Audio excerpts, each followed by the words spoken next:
안녕하세요, 여러분. 행복사제입니다. 오늘은 100만 부를 돌파한 심리학 최고의 베스트셀러이자 스테디셀러 한 권을 들고 왔습니다. 살다 보면 인간관계란 게 참 힘들고 어렵죠. 때문에 우리 삶의 고민 중 상당 부분은 아마도 인간관계에서 비롯되는 것이 아닐까 싶습니다. 모든 일 뒤에는 관계가 있다라고 말하며 삶이 만족스럽지 않다면 제일 먼저 사람들과의 관계를 돌아봐야 한다고 이야기해주는 책, 바로 이민규 교수님의 끌리는 사람은 1%가 다르다입니다. 더 난 출판사에서 2005년 출간되었는데요. 사실 이 책이 출간된 지는 꽤 되었음에도 꾸준히 사랑받고 있죠. 세월과는 무관하게 여전히 유효한 인간관계의 핵심들이 담겨있기 때문이라 생각합니다. 저자 이민규 교수님은 정신과 의사를 거쳐 아주대학교 심리학과 교수 및 심리상담센터 소장을 지내신 후 현재 아주대 심리학과 명예교수로 계십니다. 이민규 교수님 책은 다들 한 권쯤 읽어보셨지 않을까 싶은데요. 이 책에는 뭔가 특별한 비법이 담겨 있는 것은 아니에요. 대신 다른 사람들과의 관계가 껄끄럽다면 그 자리에 누가 있었는지를 생각해 보라고 이야기해 주죠. 다시 말해 그곳에는 항상 자기 자신이 있고 때문에 좋은 관계를 원한다면 다른 사람을 변화시킬 것이 아니라 먼저 자기 자신을 변화시켜야 한다고 말합니다. 우리도 모르게 자리 잡고 있는 문제들을 인식하고 그 원인을 찾고 또 스스로의 변화를 통해 해결책을 찾아가는 길. 이 책을 읽으며 인간관계에서 빚어지는 많은 고민의 실마리들을 찾아갈 수 있었으면 좋겠습니다. 그럼 책 속으로 함께 들어가 보겠습니다. 오늘도 행복한 하루 보내세요.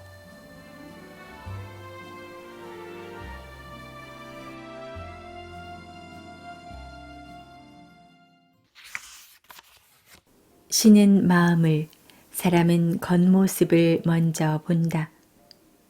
옷에 좀 신경을 써야 하지 않겠니? 편한 게 좋잖아. 대충 입고 사는 거지 뭐. 이처럼 옷차림에 신경을 쓰지 않는 사람들이 많다. 내면이 중요하지 외양은 그리 중요하지 않다고 생각하기 때문이다. 그런데 정말 그럴까? 생김새뿐 아니라 그 사람의 복장 역시 인간관계와 비즈니스에 많은 영향을 미친다. 얼마 전 한 인터넷 취업 사이트에서 채용 계획을 갖고 있는 기업의 인사 담당자 243명을 대상으로 설문조사한 결과 입사 면접에서 지원자의 외모나 옷차림이 당락에 영향을 준다는 답변이 무려 66.7%에 달했다. 옷차림이 면접에 임하는 자세와 매너뿐 아니라 그 사람의 태도를 반영하기 때문이다. 옷이 날개라는 말이 있다. 못난 사람도 옷을 잘 입으면 인물이 훨씬 돋보인다는 말이다. 또 입은 거지는 얻어먹어도 벗은 거지는 못 얻어먹는다는 말도 있다. 사람은 자고로 옷차림을 깨끗이 하고 다녀야 대접을 받는다는 말이다. 영화 귀여운 여인에서 주인공 줄리아 로버츠는 허름한 옷을 입고 고급 옷가게에 갔다가 종업원에게 무시를 당한다. 하지만 며칠 뒤 고급 옷을 입고 다시 가자 종업원의 태도는 180도 달라진다. 거칠에는 별로 중요하지 않다고 말하지만 실제로 우리는 겉모습을 통해 다른 사람을 판단한다. 교육 수준, 가정 환경, 신분, 심지어는 성격까지도 그 사람의 옷을 통해 판단하는 경우가 많다. 사실 여부는 나중의 문제다. 사람들은 누군가를 만나면 2, 3분 이내에 그 사람에 대한 첫인상을 형성한다. 그때 사람들이 가장 중요하게 취급하는 정보는 그 사람의 외모나 복장과 같은 겉모습이다. 말도 안 되는 소리처럼 들릴지 모르지만 사람들이 입고 있는 복장은 그 사람의 정직성을 판단하는 데까지 영향을 미친다. 실제로 옷을 어떻게 입느냐에 따라 그 사람의 정직성에 대한 평가가 달라진다는 연구가 있다. 심리학자 빅맨은 공중전화 동전 반환구에 미리 동전을 놓아두었다. 실험자는 약간 떨어져서 전화부스를 관찰하고 있다가 사람들이 통화를 끝내고 그 동전을 자기 주머니에 집어넣으면 그에게 다가갔다. 그리고 이렇게 질문했다. 제 동전이 거기 있었을 텐데 혹시 보지 못했습니까? 이때 남자 실험 보조자들은 넥타이를 맨 정장 차림이거나 도시락 가방을 든 허름한 작업복 차림이었다. 여자 실험 보조자들은 산뜻한 정장 코트 차림이거나 허름한 블라우스와 스커트 차림이었다. 200명을 관찰한 결과 정장 차림인 실험 보조자에게 동전을 돌려주는 경우가 허름한 차림에 비해 2배나 더 많았다. 복장을 바꾸면 평가가 달라지는 중요한 이유가 있다. 복장을 바꾸면 우리의 태도와 행동도 그에 걸맞게 달라지기 때문이다. 평소에는 점잖던 사람도 예비군복을 입으면 행동거지가 달라진다. 깔끔한 셔츠에 넥타이를 매고 단정하게 정장을 차려입었을 때와 수염도 깎지 않고 헝클어진 머리와 반바지 차림에 슬리퍼를 끌고 다닐 때는 자세뿐 아니라 사용하는 어휘와 말투도 달라진다. 우리의 차림새는 우리를 바라보는 사람의 평가뿐 아니라 우리 자신의 태도까지도 바꾼다. 지갑을 안 가져와서 그러는데 버스비를 좀 부탁할 수 있을까요? 여러분도 이런 사람을 한 번쯤은 마주친 적이 있을 것이다. 잘 차려입은 사람과 남루한 차림을 한 사람이 이런 부탁을 했다면 여러분은 누구에게 돈을 주겠는가? 잘 차려입은 사람에게 더 쉽게 설득당한다는 사실에는 의심의 여지가 없다. 미국 텍사스주에서 이루어졌던 한 실험은 옷만 제대로 갖춰 입으면 다른 사람들로 하여금 무단 횡단을 하도록 부추기는 것이 생각보다 훨씬 쉽다는 사실을 보여주었다. 블레이크 등 몇 명의 심리학자들은 정장 차림과 허름한 작업복 차림의 남자 실험 보조자에게 신호등을 무시하고 횡단보도를 건너게 했다. 조사 결과는 놀라웠다. 허름한 옷차림을 한 사람이 무단 횡단을 했을 때는 불과 4%만이 그를 따랐다. 하지만 정장 차림의 실험 보조자가 교통신호를 위반하고 건너가자 허름한 옷차림에 비해 무려 4배나 많은 사람들이 그를 따라 무단 횡단을 했다. 복장에 대한 사람들의 반응은 거의 무조건 반사에 가깝다. 그래서 교도소는 언제나 의사의 가운, 경찰복이나 군복 등 옷으로 자신의 신분을 위장한 사기범들로 북적인다. 심리학자 비크맨은 권위적인 복장만으로 사람들을 순한 양처럼 만드는 것이 얼마나 쉬운지를 실험으로 증명했다. 그가 사용한 실험 절차는 매우 단순했다. 젊은 실험 보조자가 길을 가는 행인들에게 쓰레기를 주우라고 하거나 건너편에 잠깐 서 있으라고 하는 등 다소 황당한 지시를 했다. 한 조건에서는 평상복을 입었고 다른 조건에서는 경찰복을 입었다. 평상복을 입고 지시를 하면 사람들은 지시를 따르기는커녕 오히려 이상한 사람 취급을 했다. 하지만 경찰복을 입고 지시하면 의외로 많은 사람들이 그 지시를 순순히 따랐다. 이처럼 권위를 상징하는 복장에 따라 사람들의 태도나 행동이 달라지는 것을 심리학에서는 권위의 효과라고 한다. 헤어스타일 역시 생김새나 복장 못지않게 그 사람의 인상에 중요한 영향을 미치는 것으로 밝혀졌다. 예일대학교 심리학 교수인 마리엔 라프랑스 박사는 첫인상과 헤어스타일이라는 논문에서 사람들의 헤어스타일에 관한 선입견을 발표했다. 예를 들어 짧고 단정한 머리의 여성은 자신감이 있고 활동적인 인상을 주며 금발의 긴 머리는 부유하고 섹시해 보이는 것으로 나타났다.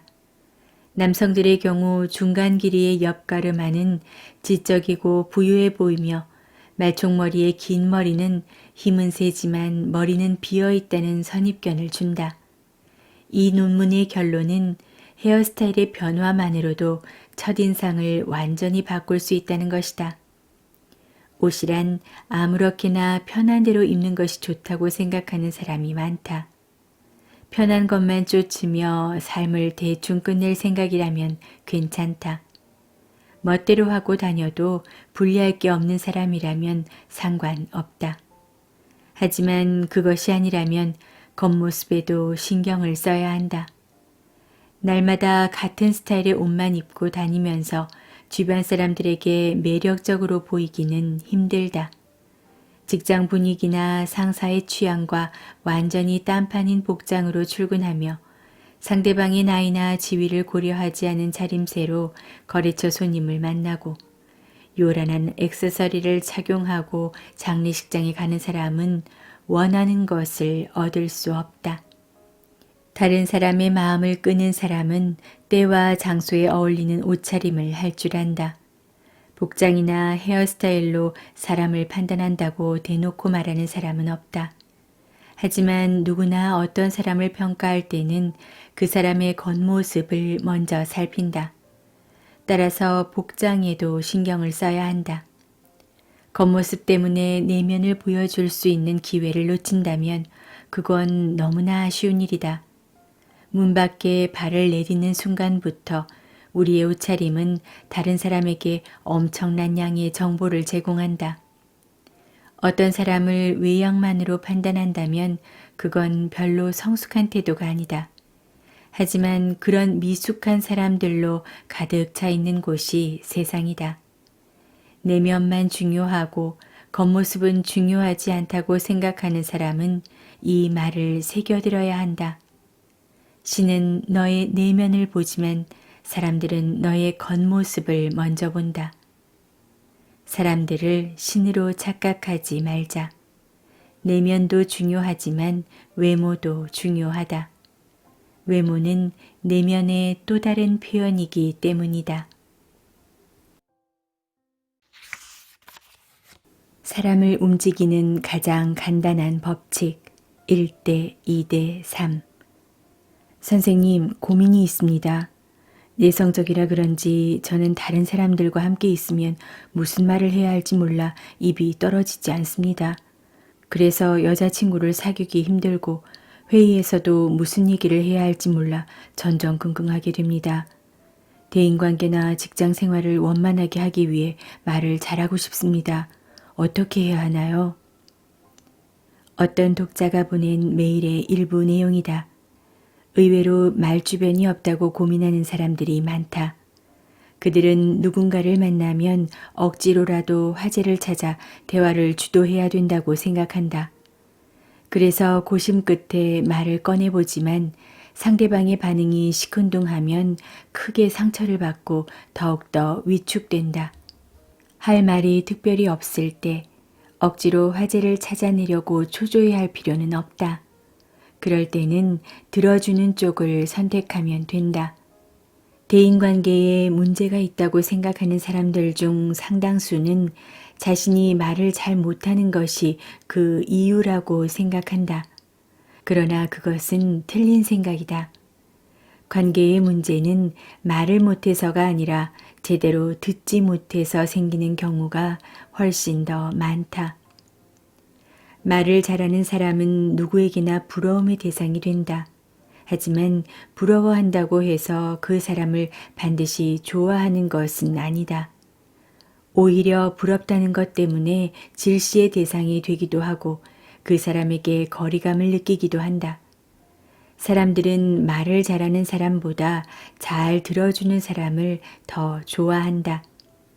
같은 부탁이라도 자기 말을 잘 들어주는 사람의 요구를 더 잘 들어준다. 왜 사람들은 자기의 말에 귀를 기울여주는 사람들을 좋아하고 그 사람의 요구를 더 잘 들어줄까? 정서적인 카타르시스가 되기 때문이다.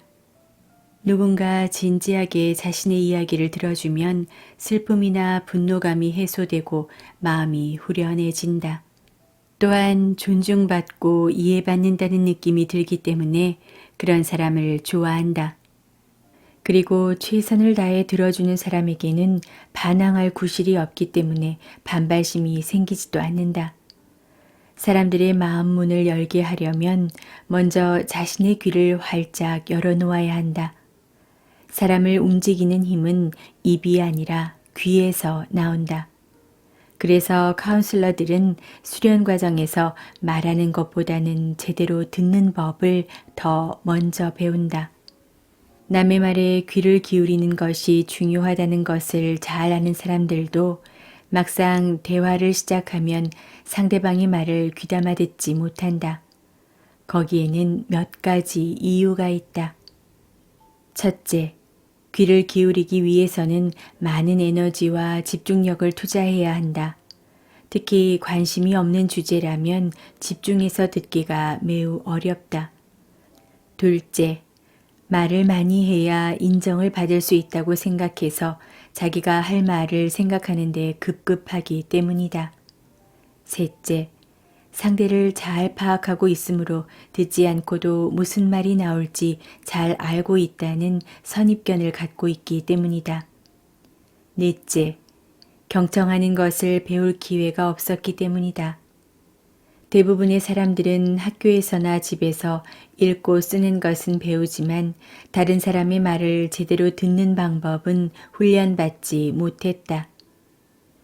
내 남편은 제 말에 귀를 기울이지 않아요. 갈등을 겪고 있는 부부들을 상담할 때 흔히 듣게 되는 불평이다. 가까운 사이일수록 사람들은 척하면 삼천리라며 듣지 않고도 상대를 파악할 수 있다고 생각한다. 그래서 더 귀를 기울이지 않는다. 하지만 귀를 기울이다 보면 서로에 대해 너무 많은 것을 모르고 있다는 사실을 알게 된다. 다른 사람의 말에 귀를 기울이지 않으면 정보뿐 아니라 사람까지 잃게 된다. 사람들이 다른 사람들의 말에 주의를 기울이지 않는 또 다른 이유는 들어주기만 하면 자기에게 돌아오는 이득이 없다고 생각하기 때문이다. 하지만 말하는 대신 들어주기를 선택하면 오히려 더 많은 혜택이 돌아온다. 상대방의 말에 귀를 기울이면 그 사람 역시 내 말을 잘 들어준다. 받는 대로 갚는다는 상호성의 원리가 작동되기 때문이다. 또 귀를 기울여 듣다 보면 더 많은 정보를 얻게 된다. 상대의 말에 주의를 기울이면서 질문을 하게 되면 여태까지 몰랐던 많은 사실을 알게 된다. 귀담아 듣게 되면 종종 적절한 질문을 할 수 있게 되고 적절한 질문을 하면 현명하게 보일 수 있다. 또 말을 하는데 열중하다 보면 실수를 할 가능성이 많지만 열심히 듣게 되면 그만큼 실수를 할 가능성이 줄어든다. 징기스칸은 배운 게 없어 이름도 쓸 줄 몰랐지만 항상 남의 말에 귀를 기울였다. 세계를 정복한 그는 내 귀가 나를 현명하게 가르쳤다고 말했다. 탁월한 리더들은 말을 아끼는 대신 주로 귀를 기울이고 질문을 많이 한다.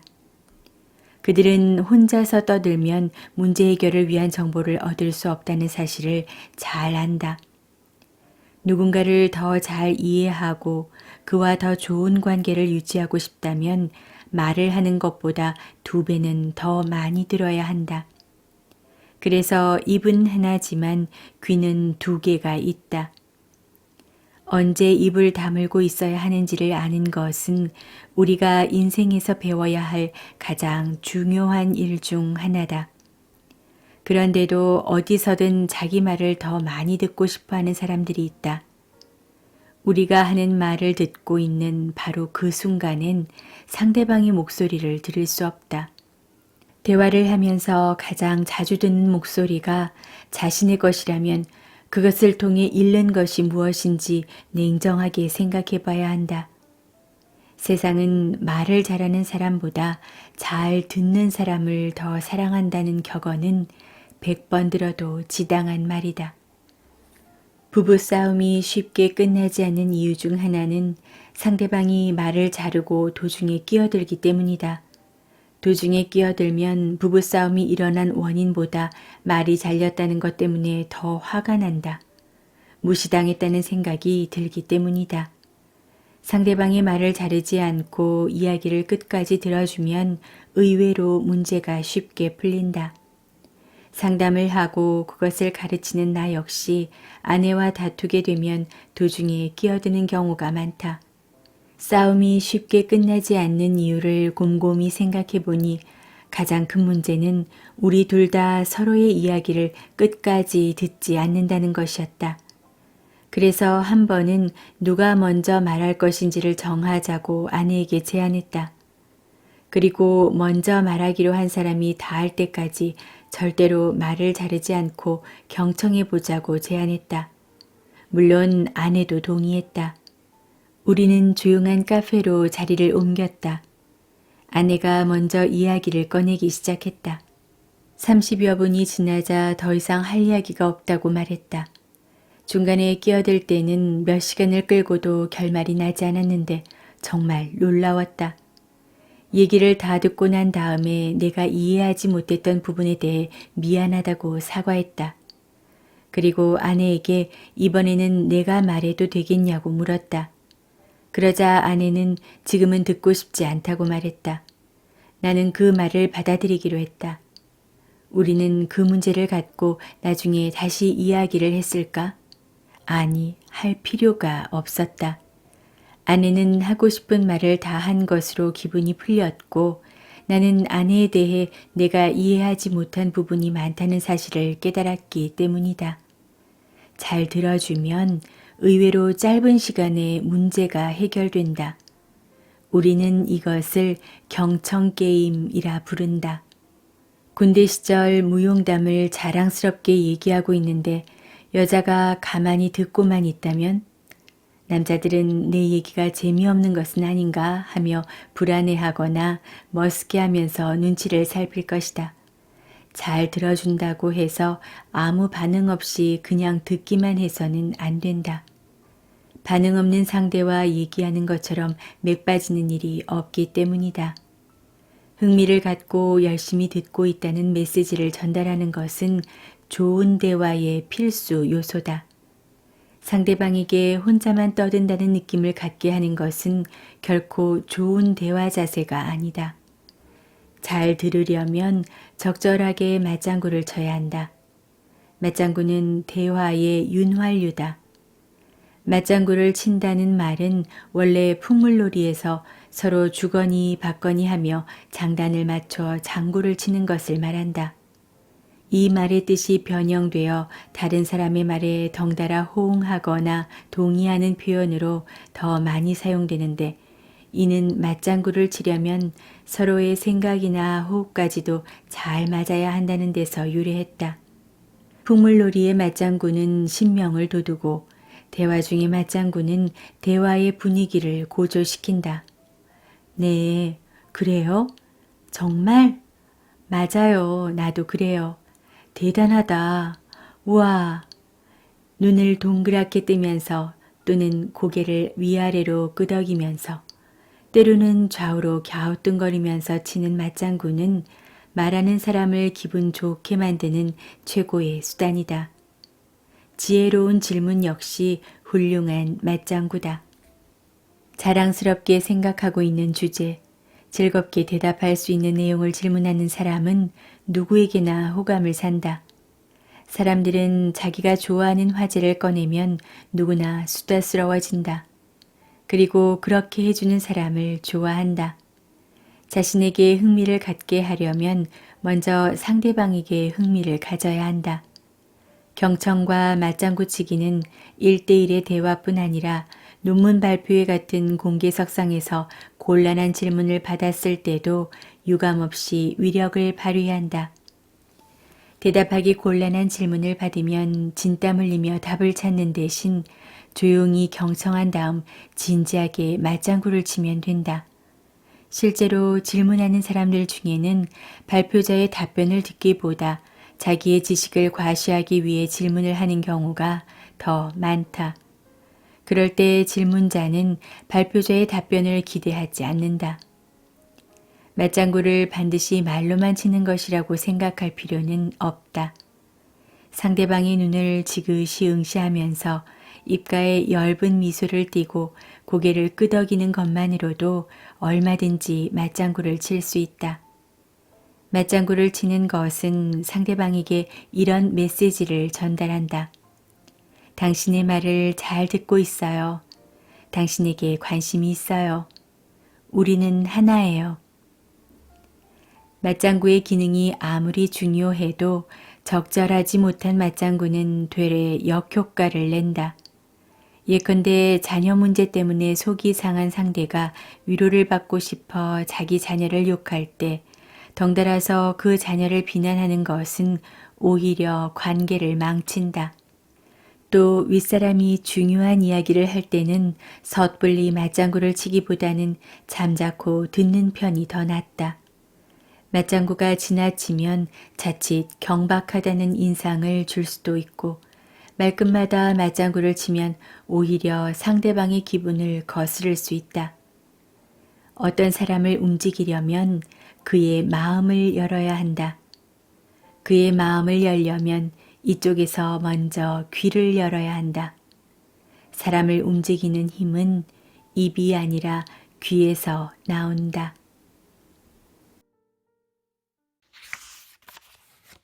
작은 빈틈이 마음을 열게 한다.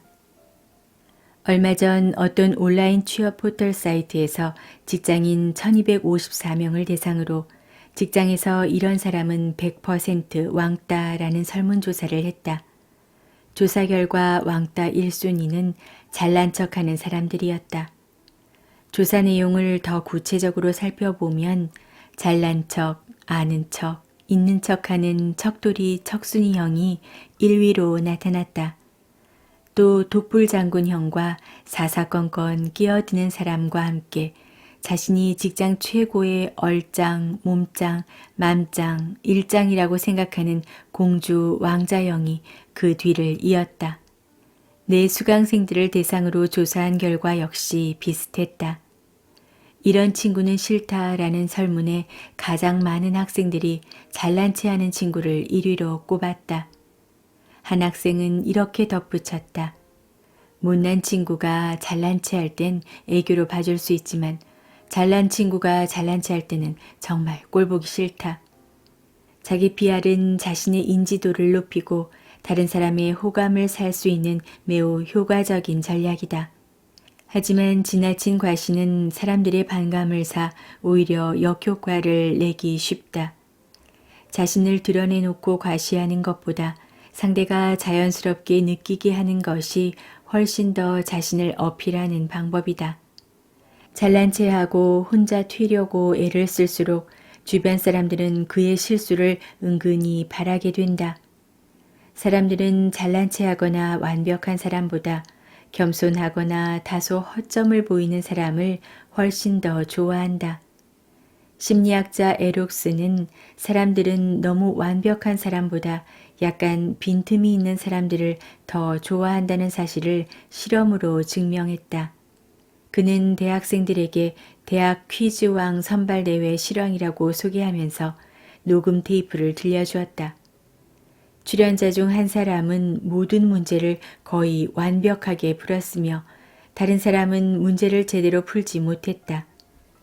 실험에 참가한 대학생들은 퀴즈 게임 전과정과 게임이 끝난 후에 출연자들과 진행자가 주고받는 대답 내용을 청취했다.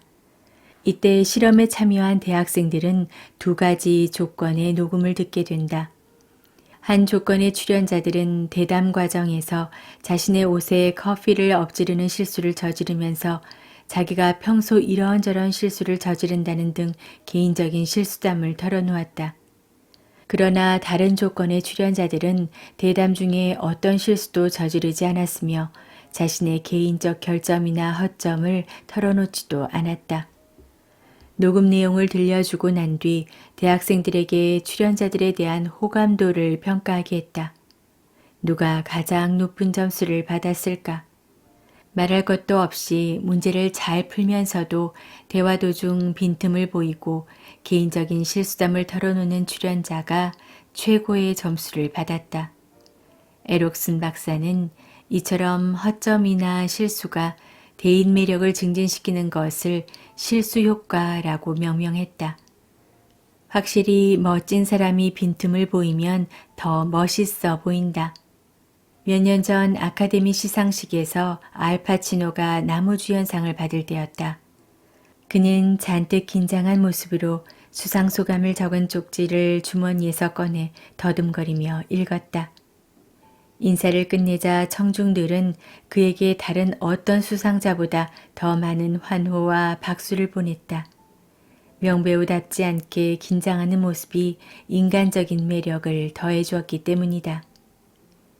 토크쇼에서 저명 인사나 스타들이 자신의 실수담을 털어놓을 때 시청자들이 좋아하는 이유는 뭘까?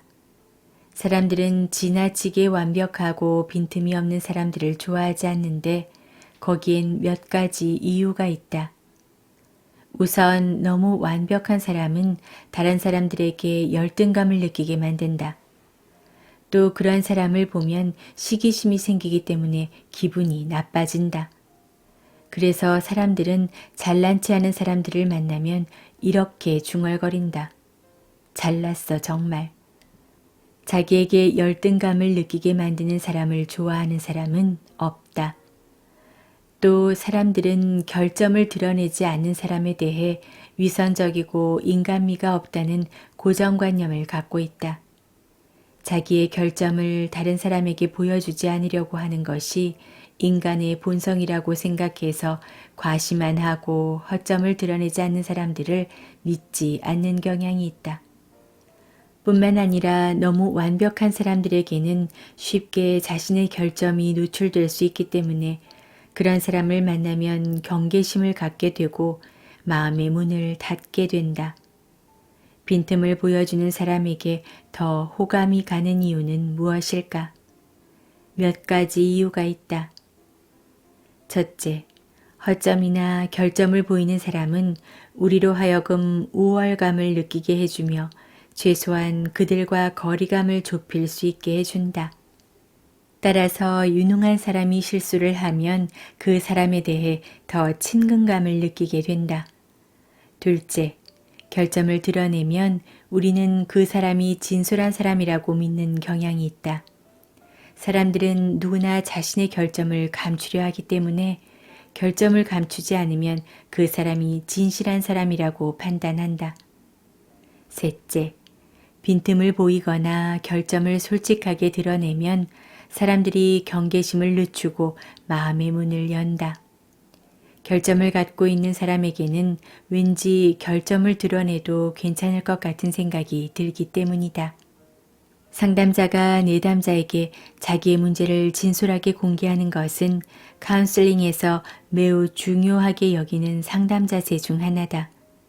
나는 자녀 문제나 부부간의 갈등을 갖고 있는 내담자를 만나면 종종 이런 식으로 나의 문제를 털어놓는다. 사실은 저도 문제가 많았습니다. 그러면 대부분의 내담자는 경계심을 풀고 편안한 마음으로 자기의 문제를 털어놓는다. 상담자도 똑같은 약점을 갖고 있음을 보여주면 친밀감을 느끼게 되어 마음의 문을 열기가 쉬워진다. 이처럼 상담자의 개인적 경험이나 생각을 털어놓음으로써 내담자와 서로 알아가고 속마음을 털어놓게 하는 것을 자기공개 기법이라고 한다. 청산유수같이 유창한 연설을 끝낸 한 초선 의원이 20세기 최고 웅변가 처칠에게 의기양양하게 다가가 연설에 대한 피드백을 부탁했다. 칭찬을 받게 될 것이라는 그의 기대와 달리 처칠은 그에게 이렇게 충고했다. 다음부터는 좀 더듬거리게. 말이 너무 매끄러우면 신뢰감이 떨어지고 자칫 경박스럽다는 인상을 줄 수 있기 때문이다. 잘난 점을 갖고 있다는 것은 좋은 것이다. 잘난 점을 과시하고 싶은 것은 당연하다. 하지만 모난 돌이 정 맞는다는 말처럼 너무 튀면 경계나 질시의 대상이 되고 너무 잘난 것만 내세우면 바로 그것이 화근이 된다. 너무 튀려고 하지 마라. 될 수 있으면 상석에 앉지 말고 너무 주목을 끌지도 마라. 겸손한 모습으로 자세를 조금 더 낮추면 결과적으로 더 많은 것을 얻게 된다. 보잉사의 최고 관리자 노바 클레이턴은 고객이나 협력업체 또는 자신에게 보고하는 사람들과 회의할 때 절대 상석에 앉지 않는다고 한다. 오히려 의자를 조금 낮춰 남들보다 작아 보이게 한다고 말한다. 그래야 조직의 일부가 되고 상대로부터 더 쉽게 협조를 끌어낼 수 있기 때문이다. 장점만을 과시하고 결점을 감추기보다는 약점을 솔직하게 인정하고 드러내는 것은 인간관계에서만 중요한 것이 아니다.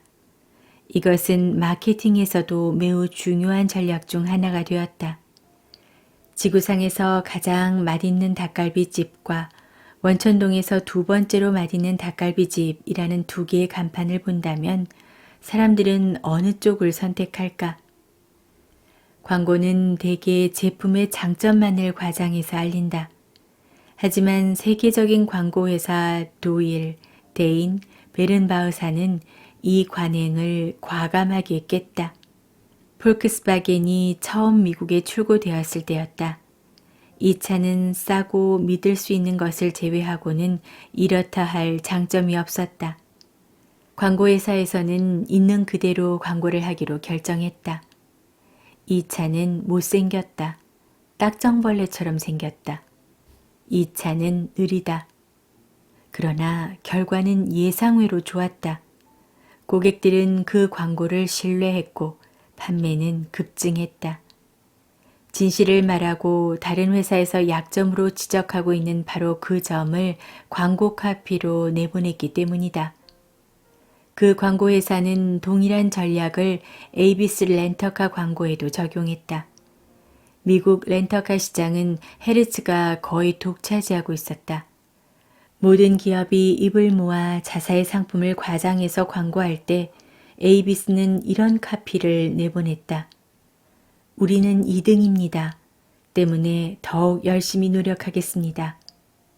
이 광고는 예상 외의 위력을 발휘했다. 시장 점유율 1위를 차지하고 있는 헤르츠 직원들은 경계심을 풀었고 심지어 에이비스 직원들에게 동정적인 태도를 보이기도 했다. 반면 에이비스 직원들은 더욱 분발했다. 이것이 바로 소위 넘버2 캠페인이라는 것이다. 최근 우리나라의 한 보험회사에서도 이 광고 전략을 적용했다. 수영과 육상, 농구와 아이스하키 등 박빙의 승부를 펼치는 스포츠 경기에서 아쉽게 1등을 놓친 2등 선수의 안타까움을 클로즈업 시키며 이런 카피를 내보낸다. 지금은 2등이다. 그러나 어떤 회사가 자사 제품의 결점을 솔직하게 인정하고 진실을 말하면 다음과 같은 이유로 고객들의 호감을 살 수 있다. 첫째, 솔직하다는 인상을 준다. 둘째, 신뢰감을 준다. 셋째, 자신감 있는 기업으로 평가받는다.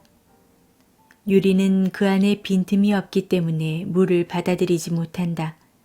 하지만 스펀지는 그 안에 공간을 갖고 있기 때문에 물을 빨아들일 수 있다. 누군가가 다가오게 하려면 우리 안에 그가 들어올 수 있는 빈틈을 마련해 두어야 한다.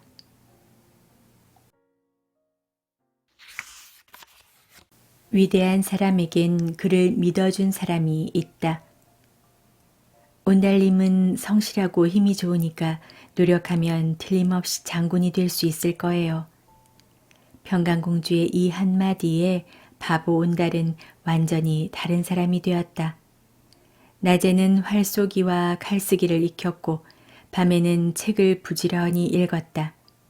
눈먼 홀어머니에 내세울 것 하나 없는 한낱 무명의 사내를 한나라의 으뜸 가는 장수로 바꾼 것은 온달에 대한 평강공주의 기대와 신뢰였다. 평강공주를 만나지 못했더라면 바보 온달은 평생 바보로 지냈을지 모른다. 프로이트는 그에 져서 꿈의 해석에서 자신이 위대한 사람이 되려고 노력했던 것은 너는 장차 위대한 인물이 될 것이다 라는 어머니의 믿음 때문이라고 말했다. 친구들로부터 따돌림을 당하고 엉뚱한 실수를 저지르기 일수인 레오나르도 다빈치에게 그의 할머니는 항상 이렇게 말했다. 넌 무슨 일이든 해낼 수 있어. 할머니는 너를 믿는다. 위대한 일을 해낸 사람 누구를 붙잡고 물어봐도 그 곁에는 언제나 그를 믿어준 사람이 있었다. 가능성을 믿어주면 기대에 부응하는 결과가 일어나는 것을 피그말리온 효과라고 한다. 피그말리온은 그리스 신화에 나오는 조각가의 이름인데 그 신화의 내용은 다음과 같다. 키프로스의 조각가 피그말리온은 여성을 혐오해 평생 독신으로 지내기로 했다.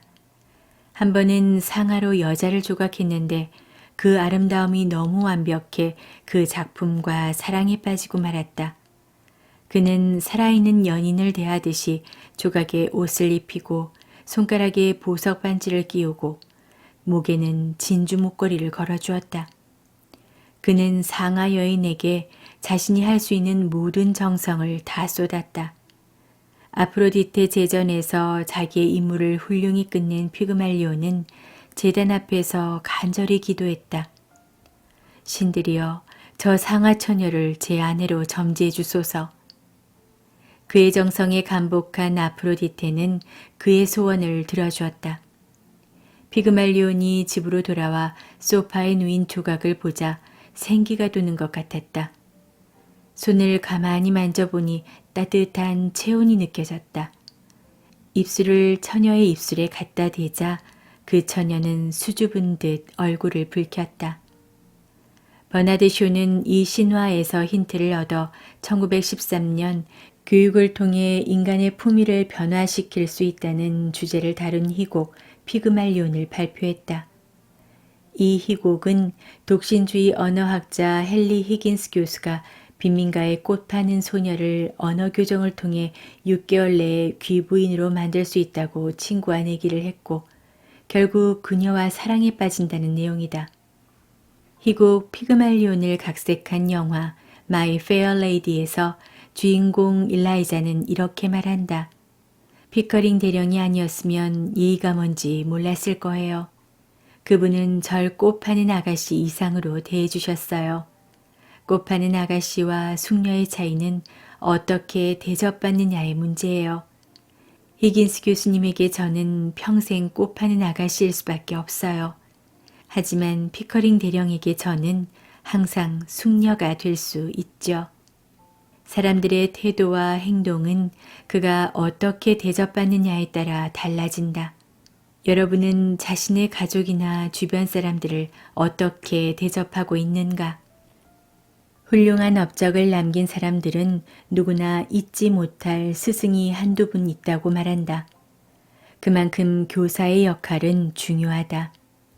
하버드 대학교 심리학과 교수 로젠탈 박사와 초등학교 교장 레노어 제이콥슨 박사는 빈민들이 많이 거주하는 미국의 오크 초등학교 교사와 학생들을 대상으로 피그말리온 효과를 실험으로 증명했다. 학년 초 담임교사들에게 몇 명의 학생 명단을 주면서 이 아이들은 여러 가지 심리검사 결과에서 잠재력이 매우 뛰어난 것으로 확인되었다고 알려주었다. 그리고 이 사실을 학생들이나 학부모들에게는 알리지 말라고 당부했다. 사실 이 아이들은 심리검사나 성적과는 상관없이 무작위로 선발된 아이들이었다. 그리고 1년 후에 학생들의 성적과 행동을 평가했다. 평가 결과 1학년의 경우 잠재력이 뛰어난 것으로 기대되었던 아이들은 IQ가 무려 24점이나 올랐으며 다른 아이들에 비해 대인관계 등 학교생활 전반의 변화가 훨씬 더 뚜렷했다. 기대 집단의 아이들과 비교 집단의 아이들은 원래 능력면에서 차이가 없었다. 그런데 어떻게 이런 결과가 나왔을까? 우선 교사들은 잠재력이 있다고 기대되는 아이들에게 관심을 더 많이 기울인다. 그리고 이런 교사의 태도는 의식적, 무의식적으로 교사의 목소리, 표정, 몸짓 등을 통해 학생들에게 전달된다. 둘째, 교사들로부터 알게 모르게 받게 되는 관심과 격려는 학생들의 태도를 긍정적으로 변화시키고 학습 동기를 고취시킨다. 그리고 교사의 기대에 부응하기 위해 더 많은 노력을 기울인다. 셋째, 학생들이 더 많은 노력을 기울이게 되면 성적이 오르게 되고 학생들의 성적이 오르면 교사들은 자신의 믿음이 옳다는 것을 확인하게 된다. 그 결과 교사들은 그 학생들에게 더 많은 기대를 하게 되고 그 기대는 다시 교사의 목소리, 표정, 몸짓과 말로 학생들에게 전달된다. 로젠탈과 제이콥스는 자신들의 실험 결과를 이렇게 요약하고 있다. 교사가 우수한 학생이라는 기대를 가지고 가르치면 그 학생들은 우수하게 성장할 확률이 더 크다. 교사는 마음으로 아이를 조각하는 교실 안의 피그말리온이다. I just called to say I love you 라는 곡을 세계적으로 히트시킨 스티비 원더는 어린 시절 한낱 눈먼 흑인 소년에 불과했다. 그는 귀가 밝아 작은 소리를 들을 수가 있었다. 어느 날 교실 안에 쥐가 들어왔고 그 눈먼 소년은 귀를 기울여 쥐가 어디 있는지 알아냈다. 쥐는 쉽게 잡혔다. 선생님은 그를 따로 불러 이렇게 말했다. 넌 우리 반에 어떤 친구도 갖지 못한 능력을 갖고 있어. 내겐 특별한 귀가 있잖니. 이 말 한마디로 소년의 인생은 완전히 달라졌다. 패션 디자이너로 유명한 앙드레 김이 초등학교 다닐 때 미술 선생님이 앙드레 김의 그림을 보고 이 그림은 독창적이고 창의적이다. 굉장하다고 극찬했다. 그 선생님의 칭찬에 앙드레 김은 예술가가 되겠다는 꿈을 키웠다고 한다. 탤런트 최불암은 주연을 맡았던 햄릿이 실패한 뒤 도망치듯 군에 입대했다. 훈련 중 날아온 오발탄으로 병을 얻어 우울한 상태에서 자살을 생각하기도 했다. 그러나 불암아, 노역은 너 따라갈 사람이 없다는 한 선배의 말이 떠올라 꿈을 포기하지 않았다. 그는 지금 우리나라에서 가장 존경받는 탤런트 중 한 명이 되었다. 피그말리온 효과는 교사와 학생뿐 아니라 부부, 부모와 자녀, 상사와 부하, 동료 사이에서도 폭넓게 적용되는 현상이다. 여러분은 지금의 자리에서 누구를 어떻게 조각하고 있는가? 오늘 낭독은 여기까지입니다. 오늘도 함께 해주셔서 감사합니다.